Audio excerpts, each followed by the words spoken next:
Hi friends, இன்றைக்கி night நம்ம வீட்டில் என்ன சாப்பாடுன்னு பார்த்தீங்கன்னா, என் கையில் இறால் இருக்குது. இறால் பிரியாணி தான் செய்ய போகிறேன். ஒரு பயம் இல்லைடா. இறாலை பார்த்துட்டு என் பொண்ணு பயந்துட்டாங்க. ஈஸி.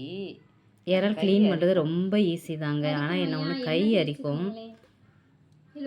இறால் க்ளீன் பண்ணிட்டேன். இப்போ நமக்கு பிரியாணிக்கு தேவையான எல்லா மசாலாவும் ரெடி பண்ணி கழுவி எடுத்த இறாலையும் சேர்த்து வதக்கிடலாம். இன்றைக்கி பிரியாணி வீட்டில் இருக்க அரிசியில் தான் நான் செஞ்சேன், சாப்பாட்டு அரிசியில். எல்லாம் சேர்த்த பிறகு ஃபைனல் டச்சாக நெய் சேர்த்தாச்சு. மலைச்சாரல் மாதிரி புதினா சேர்த்து குக்கரை மூடி வச்சு வேக வச்சிடலாம்.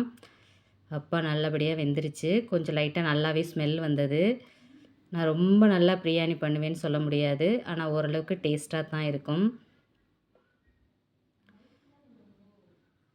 நம்ம வீட்டில் நைட் சாப்பாடு இன்றைக்கி இறால் பிரியாணி தான் ஃப்ரெண்ட்ஸ். உங்களுக்கும் என்னோடய பிரியாணி வீடியோஸ்லாம் பிடிச்சிருந்ததுன்னா லைக் பண்ணி, கமெண்ட் பண்ணி, சப்ஸ்கிரைப் பண்ணி சப்போர்ட் பண்ணுங்கள். பாய்.